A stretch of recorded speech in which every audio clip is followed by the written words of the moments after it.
Hello, listeners, and welcome to this third and final part of this mini-series on the cult of Christianity.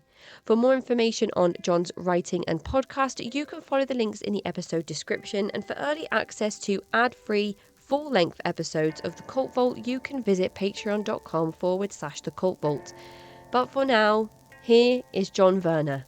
What you said earlier about realizing that pleasing God was actually just pleasing your pastors with this umbrella theology and this mechanism of control. In that sense, then it's the pastors that control the husbands and the fathers that control the daughters and the wives and the children. Yeah, very ugly. It's very, very ugly. And it makes me feel kind of uncomfortable, but like quietly enraged as well. Yeah. Because, of course, I don't and haven't experienced that environment, but how many hundreds of thousands of people are? And how many hundreds of thousands of people are not even existing authentically because they cannot, whether that is because of consequence of physical punishment, emotional abuse, shunning. It's sad to think that religion does that to people. Yeah. And I know that this is such a simplistic way. I often say I was a perpetrator, victim, and bystander. And that's it sucks to realize that because of my privilege and position of powers and the way my life went, I was inflicting harm sometimes more than I was receiving it. And knowing how much I received, that's a haunting thought. Yeah, it's sad. But there's hope. It's not all bad. I got Hope, out. and we know that there's hope because we're having this conversation right now, and there Yep. are hundreds of episodes between both of our podcasts. I mean, I'm on episode like 230. Oh wow, you've been going for a while. I am just churning out content. I think it's great that people want to tell their stories. I am so incredibly privileged to be here listening to people's stories. But I also do wish that one day I could run out of content. Wouldn't that be ideal? Yeah, If I'd love nobody to else work had us. myself out of a job. Yeah, I mean, yeah, work myself out of a job because nobody else has any stories of coercive control to talk to me about. I think that would be ideal. I don't think it's going to happen in my lifetime, but Me so either. I would like to hope that that's the case. But speaking of your show, you decided to start the podcast to promote your book, and the podcast took off. So, what's your approach to interviews and how do you source your guests? Yeah, this is fun. This is a little bit of the kind of nitty gritty. So um so there's great podcasts like this one that kind of like talk to people about their stories, which is I think a really necessary thing, especially in helping people feel like they're not alone. I think that's the biggest thing it does. um my approach is a little weird. I don't talk about people, I talk about topics. So like all my episodes are about a specific topic. The format tends to be about 20 minutes of just figuring out who this person is. Are they an expert? Do they have relevant experience? Why are they here? And then the bulk of it is really talking about the topic kind of in an irreligious way. Just kind of like, what are some general, presumptions about this? Let's separate some fact from fiction here. Let's kind of get just a baseline so that everybody's kind of on the same page. Now, the last 30 minutes of the episode is when we get into the fun stuff. Is like, now how does the cult use this idea? So that's kind of my approach. It's pretty easy to pick up on. If you listen to 3 or 4, you'll see kind of the same format. My first question's always the same. I ask, what was your relation to religion, Christianity, whatever is relevant I love to the that guest, question. for that first 18 years, because I think it kind of gets us into people's upbringing. And then I kind of ask, when did you leave? Or when I interview Christians, I'll say, what's the biggest difference in your faith now versus then? Because that's always very interesting. Um, yeah, and so my approach to interviews, I always make sure I read whoever I'm interviewing. I have to know some background knowledge. Sourcing guests, they come from everywhere. Sometimes I don't even know. But I am pretty picky. I think a lot of people think they have a lot to say, including myself, and sometimes we don't, including myself. And so I want to keep people pretty interesting. So that's sort of my approach to interviewing. Yeah, that's And great. That's great. yeah. A lot of the feedback that I get is stop talking. So yeah, me too. I am with you. I don't think anyone yeah, yeah. I mean, my internal critic is always saying stop talking. It's something I'm working on. I work on it slowly. Sometimes I just get so excited about something that somebody is saying, and I try and write it down in my notebook, and then other times I can't stop myself. Well, I'll But offer it's this impulse perspective. control. I'll offer this perspective. There's a lot of sexism in podcasting, and so probably a lot of people wanted you to be quiet for bad reasons. So I have not thought of that yet. That's really interesting. Most people just say, she talks so much I fast forward her parts, which is fine because it is all about people the have said guest. that. People are so Oh mean. yeah, a few times, but it is about the guest.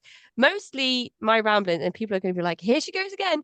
My ramblings are mostly just connecting what people have said to other interviews and Yeah, that's groups the that have job. been discussed on the show. That's like I love hearing people's stories.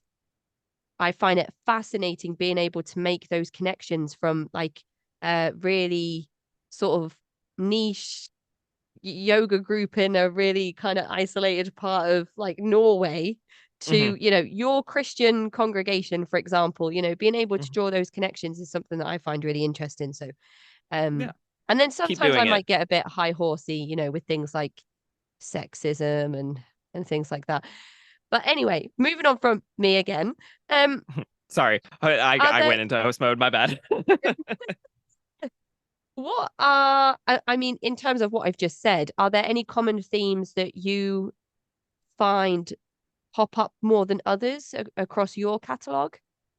Not necessarily common theme. I'm sure there are. But the thing that comes to mind is not necessarily the common theme of what people have experienced. More so, the common thing seems to be what the cult does. The common thing seems to be, and yes, I colloquially say, like I say the cult. When I say the cult, I'm referring usually to Christianity, but more specifically evangelicalism. Um, but and when I say cult leaders, I typically am talking about pastors. So what the cult seems to do is always have a mechanism for taking a topic and abusing people with it. It could be almost anything is kind of what I've learned. Like sometimes I'll be like, I'm gonna do an episode, well, like the one you just referenced, body image, right? I'm like, yeah, body image, I can see some connections just by, off the top of my head, nothing too profound, right? Then you get into it. And then you're like, wait, not only Yeah, does the cult make people feel bad about being too fat, too skinny, too whatever, the cult actually wants you to have such body disconnection, like that it's the goal of the cult is like, oh, if they're disconnected from their bodies, then we own them. And then our theology actually points to like disconnecting them from their bodies because when they die, they go to heaven and don't have a body anymore. Like it seems like so like insignificant at first, and this has happened many times with many different topics. Humor. I have an episode about humor. Yeah, the cult might tell some jokes to get people to listen to their sermons. Yeah, we can all kind of think about that. Maybe it does go a lot deeper than that. Maybe it actually mirrors something that happens in the comedy community that is also about labeling people as good and bad, and like, and the sexism comes out and those kind of things. So that's kind of the theme I've noticed is I'm like, whatever surface level critique you can make, it actually can go way deeper when you start understanding Christianity as a cult and not just a religion or a group of people. well, as somebody that's been to Bible college and done extensive education around the theology as well and the teachings, I suppose you're able to go into those specific passages and scriptures that might be used in that way to generate that effect on people, like a version of body dysmorphia, for example. Hmm. Yeah, definitely. I like to also emphasize a lot of the time the Bible ain't got nothing to do with Christianity. Because I've studied both, and so they're not as connected as the Christians wish that it was. Um, one of the thing, another little catchphrase I say sometimes is, you cannot understand theology if you do not understand sociology. You have to study the people who came up with the idea, and what context they were living in. Is John Calvin gets a lot of shit, as he should. But I'm like, understand what context he was in and why this happened, and also understand that his version of reading the Bible had never been done before that. And you can do that with any of these theologians in history. And so I think that's an important thing to emphasize. Now I can explain their biblical justification, but that's a very different thing in my world than theology, because theology means study of God. Theology is not owned by Christians. Theology crosses boards, but when you start talking about the Bible specifically, yeah, I'm actually very educated in the Bible, and I can tell you an honest reading of the Bible would not make you a Christian.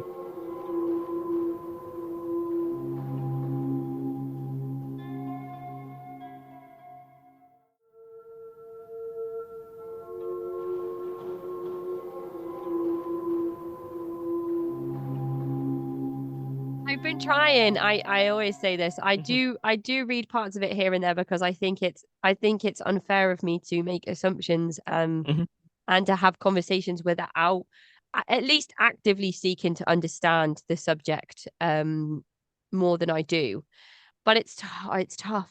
It's really tough. Well, yeah, and whatever you're reading, I mean, it's already been edited to be Christian. I mean, it has been. Well, and that's not, I don't even think that's controversial to say, because I mean, we know that like Jewish folk have the Torah and other things that are different than what we have. And I've read in Hebrew what the Old Testament, the Christian version of what they say it says, and I can still tell you it has nothing to do with what Christianity looks like now. And so yeah, by the time you're picking up an ESV or an ASB or it's definitely when you start getting into the Message or NLT, you're like in left field, that it's so far removed from anything the Bible would say. And frankly, that's probably for the best. The Bible should not be a guidebook for life. It was written a very long time ago by a very specific group of people who had very specific agendas. And it's not holy. There we go. Now I think I've made everyone mad. I think I've checked all my boxes. Well, I released an episode recently where I think it was like 10 different versions of the same Hmm. line. And it was just from 10 different versions of, but it might have even been five, but it was a number of different versions of the Bible. And it was Yeah. just to make the point that, it's been translated from what, Well, it could have been the ancient Latin Greek? Vulgate. I mean, it depends on the version. Basically, Greek with an asterisk. Ancient Greek, maybe. Yeah. So it's Yeah. been translated from a different language into, as we understand it, English, but then there's American Mhm. English, then there's British English, and all the different variations of those things because, Shakespeare writes a certain way, and that's Right. definitely not common language now when you consider like, TikTok trends and whatever else. But anyway, Mhm. this is me just going off topic. So you've mentioned humor and body image. Are there any other specific episodes or subjects that you've covered that have stayed with you that you would recommend listeners go and try out as their first episodes? Ooh, first episodes. Yeah, that's tough. It really depends on what you're into. I mean, I don't expect anyone to listen to all of them. Scroll through, find the one that tickles your fancy and hit it. Um, if you want to know more, the only one I really get in depth to some of the stuff I've talked about here is the very first one. That's called the Genesis of my Exodus. That's where I kind of give the whole spiel. Um, there's some really good in the first season. I do one where I have three girls talking about patriarchy, and that one's really that one stays with me just because they're three women I care about very deeply, and it was a very good conversation. Um, let's see. I'm trying to pick one for each season. Season two, Christian College is a good one with R. Scott Okamoto. He was a professor at an evangelical universities, and he has one of the only podcasts I listen to, um, called Chapel Probation, where he interviews people from different evangelical universities. And it's a very specific thing, and it's very well done, very well produced. I was on it at one point. But he came on mine to talk about Christian college, and I think it's kind of a niche world that not a lot of people really understand. And the third one, I'm not gonna lie, everyone's killing it this year. On the third season, they're all good. Just the most recent one at time of recording, is we talk about sex, and I hate talking about sex. And so I invited sexperts, and they talked about sex, and it was a really good episode. I did enjoy your conversation with Ashley where you were discussing Yeah, purity culture. I thought that was yeah, really important, especially because there were vastly different perspectives, not only mhm, on your genders, but on your upbringings as well, yeah, and versions of Christianity that you'd experienced. So I thought mhm, that that was an interesting discussion around purity culture. But I can imagine, I find it difficult. So anyone that's grown up in purity culture must find it, even that yeah, that much harder to have those yeah. conversations. So sexperts, that sounds great. Yeah. That one's fun. And in season two, there's an episode on purity culture that's more kind of an overview of what that means when you say it, if you're a little less familiar. And you work your show in seasons, so do you have a Mhm. break in between and do you release Oh on yeah. a regular schedule? Yeah. They're weekly right now. We're in the middle. Well, actually, yeah, see, by the time this comes out, it'll probably almost all be out for season three. So I might be on a break by the time listeners are hearing this, which sounds amazing. I can't wait. I would love to. I'd love to be on a break. I take long breaks. I actually take about half a year off. Um, and that's what I do for my mental health because, believe it or not, it's not always fun to talk about this stuff over and over again. It's tough. It's really tough. And in terms of that break, is it a complete break or is it planning the next season or doing Yeah, like I'm always editing? I'm always working. There's always things happening. And I do have like subscriber level that there's always stuff on the subscriber level stuff. But I don't ever ask anyone to give me money because I'm not a cult leader. So that's for I people to have a find of their own Patreon volition. though. Oh no, I have a Patreon. Am I trying to That's start a fine. I'm cult? I'm being I'm being self-deprecating. Please pay me for my work. It's important to pay people for work like this, including myself. I just like to joke that please don't give me money. It makes me feel weird. Don't give me money, but also like it helps so much. But if it's laying around. Oh no, I offer a $1.50 tier. I think that's for Oh yeah. full length episodes. You get them a few days early and there's no ads. And I think that's a great deal. Wow, that is a $1.50. good deal. And you get a shout out That's as better well. than I do. Here I go shilling my Patreon in the middle of an No, interview. it's good. It's good. Do it. Do it.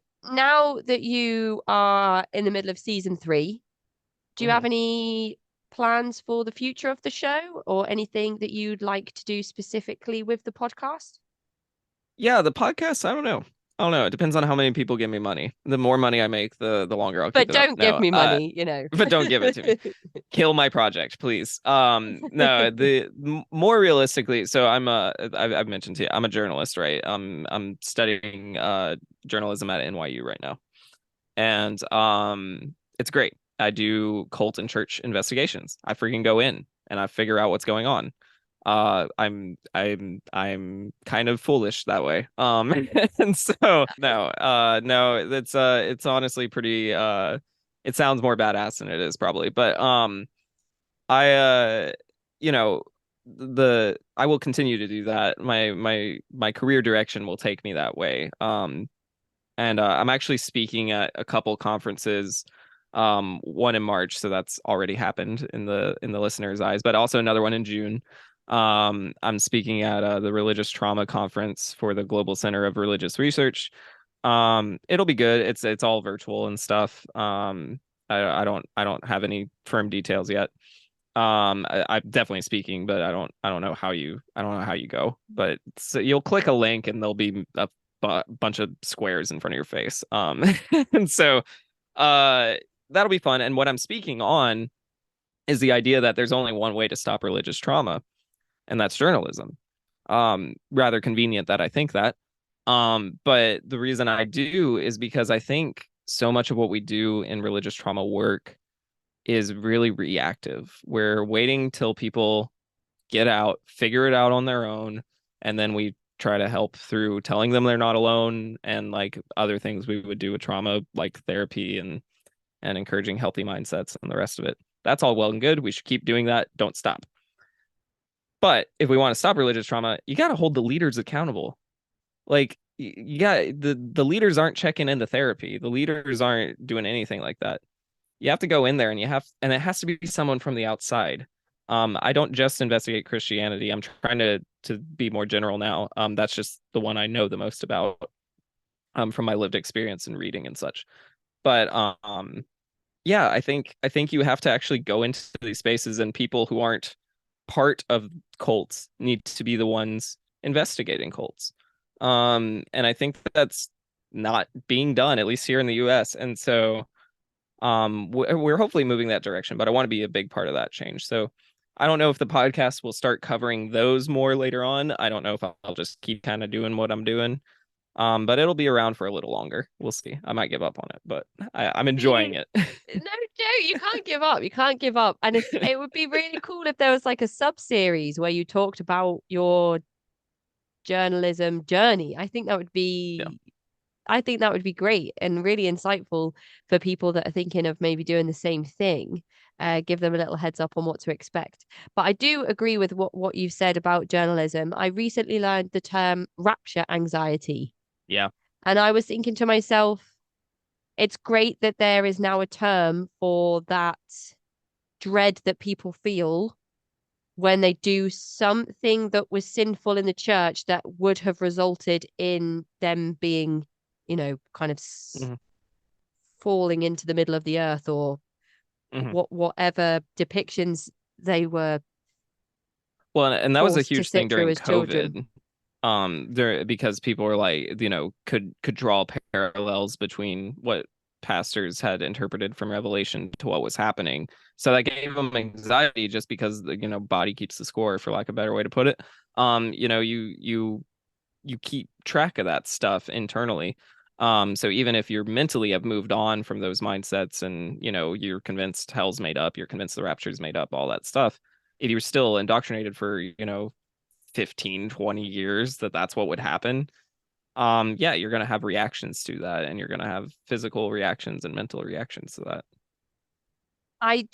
I've heard so many people talk about it, but never knew that there was a term that was being applied to that It's new. reaction. Religious trauma is actually a very new term. I mean, like, relatively speaking, I mean, I don't even think it's 2 decades old yet. It's a very new No, term. I don't think so. I think that if I wasn't reading articles, and this is not research articles, this is just Right. articles around, well, cult news is what I was Hmm. was looking at, and came across an article where they were talking about rapture anxiety. And Hmm. I don't know that I have the bandwidth to look at researched articles and Hmm. papers around the subject of religious trauma. Without that journalism, I wouldn't have realized that Yeah. that term exists. And I'm not accessing therapy for religious abuse or Right. spiritual trauma. And I think that might be one of the only other places where you would come across that type of terminology. Yeah. So making that accessible for individuals that are not in recovery or who haven't had these first-hand experiences, as you've just said there, it's really important. So Yeah, yes, for journalism. at minimum it gives us a shared language, right? And like a shared, like, understanding of things that because again, I think there's a lot of good-hearted Christians who actually don't like the cult behaviors of their church or of churches in general.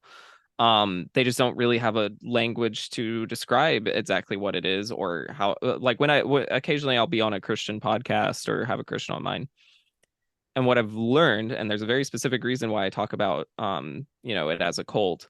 What I've learned is no one's actually ever argued the point. The like pastor, across the board, they're forced to say a couple of things. They're either forced to say, well, it's not the only one, or they're forced to say, well, it's the right one, it's the good one. But they can never deny that it's a cult when I break down how it operates. Yeah. And I think that's very telling, and I think that should be emphasized more. So, just before we finish up here today, John, can you please tell everybody where they can find your podcast and not your book?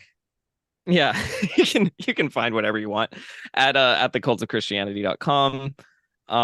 You'll find anything you could possibly want and more there. Yeah, give it a listen. I have really cool guests on. And I do want to say that, like, don't I'm against cults across the board. I'm not just against Christianity. Against all cults. And I think it's really important to understand that yes, some things I say are emotionally charged. But why they are emotionally charged is maybe a good question to ask. Um, and know that this is done from a place of empathy, and this is done from a place of really caring about people. This has nothing to do with anyone's personal religious beliefs. This has nothing to do with anyone's spirituality. This is about how a cult controls, contains, converts, and harms people.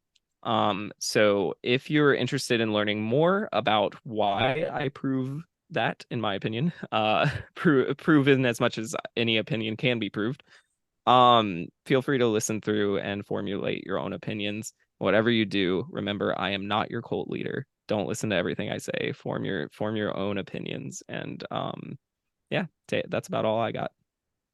I love that. Is that the disclaimer taken straight from your website? Oh, I don't know if I say it on my website. I'm probably like, give me money here, give me money there. But that's just what we got to do in the biz. You just said it so well and so polished that it felt like, this, if you go on John's website, this is what you'll find. Listen to me, but don't always listen to me. Yeah. Listen to me as a choice. Don't listen to me as an obligation. Yeah. Oh, that's great. I love that. So, unless there's anything else you wanted to add today, I think that brings us to the end of our discussion. Look at it. We did it. Imagine that. Made it through. Thank you so much, John. I really appreciate you, and I appreciate your time and the education that I've had today. I definitely need to go and listen to a few more of your episodes because I really enjoyed listening to your conversation with Ashley. And I will put some links in the episode description to places people can find your show. And I am going to listen back to this episode and take notes on how you broke down cults versus Christianity, because that has been like a whole thing for me today. So thank you so much, and I hope that you enjoy the rest of your day. Thank you so much, Casey. I'm so glad you had me on, and I'd come back anytime you'd have me. Oh, thanks, John. Take care. Bye. Bye bye. That is the end of this mini-series on the cult of Christianity. For links to John's books, writing and podcast, you can follow the links in the episode description. To get in touch with me, you can find me at cultvaultpodcast@gmail.com or follow me on Twitter and Instagram at cultvaultpod. I'm your speaker, Casey, host of the Cult Vault podcast.